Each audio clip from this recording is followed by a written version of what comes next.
kasih tips tentang investasi saham jangka panjang ya. Jadi ada strategi yang disebut dengan strategi nabung saham yang dikampanyekan oleh Bursa Efek Indonesia dan yang juga saya tulis di buku saya yang ini nih ya.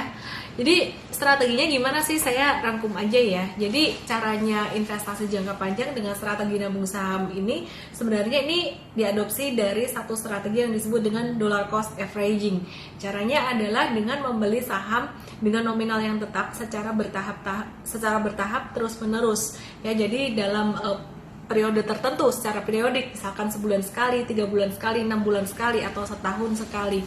Nah, ketika pasar saham naik maupun ketika pasar saham turun, terus dilakukan nabung saham ini terus selama bertahun-tahun terus menerus ya, dengan penghitungan modal yang tetap gitu. Jadi Anda bisa tahu, oh misalkan mau beli saham BRI terus misalkan sebulan sekali atau 3 bulan sekali dengan uang yang semampunya Anda. Jadi ketika harga saham turun, Anda dapat saham lebih banyak. Ketika harga saham naik, Anda dapat saham itu lebih sedikit. Nah, strategi nabung saham ini sangat bagus sekali untuk teman-teman yang masih pemula. Dan saat ini, ketika kondisi pasar sedang terdiskon, harga saham kemarin di bulan Februari Maret itu habis jatuh lumayan dalam. Sebenarnya strategi yang cocok untuk berinvestasi saham adalah strategi lamsam. Strategi lamsam ini artinya kalau untuk kondisi saat ini pas banget saham-saham lagi discounted, jadi teman-teman langsung masuk dalam jumlah yang besar gitu. Namun kalau saya strategi lamsamnya ini saya edit dikit gitu ya. Saya edit dikit maksudnya gimana? Lamsam ya lamsam. Misalkan investasi tahun ini masuk gede gitu, khusus untuk investasi saham. Tapi lamsamnya harus tetap disebar gitu ya.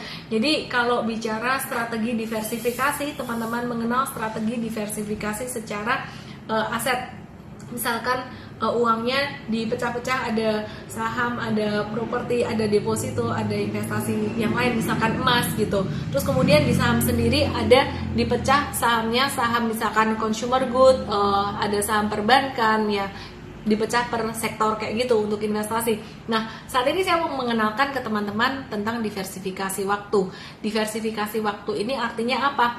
Diversifikasi waktu ini artinya gini, teman-teman bisa meminimalkan resiko dalam berinvestasi saham dengan membagi uang dengan masuk setiap bulan sekali dari bulan Mei ini sampai bulan Desember nanti. Daripada Anda berpikir harga saham udah di bottom belum, harga saham nanti bakalan turun lagi atau naik lagi, daripada stres kayak gitu, mendingan masukin dikit-dikit sampai bulan Desember nanti. Dan ini saya ulang terus menerus ya.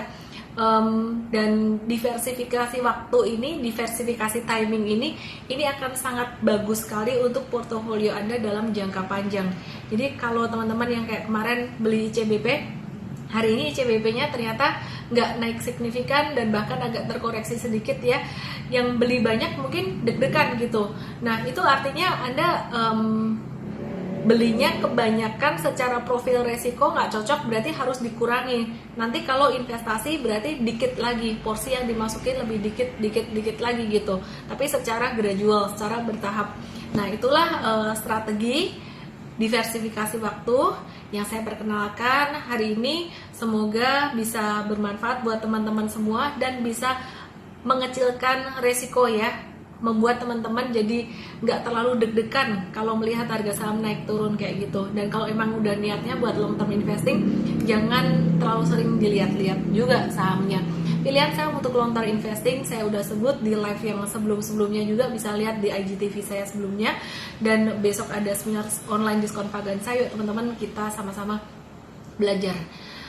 Teknikal dan fundamental semua saya ajarin, dan juga money management, semoga semuanya bermanfaat bagi Anda. Saya Ellen May, we help people to make money and change lives better. Salam profit.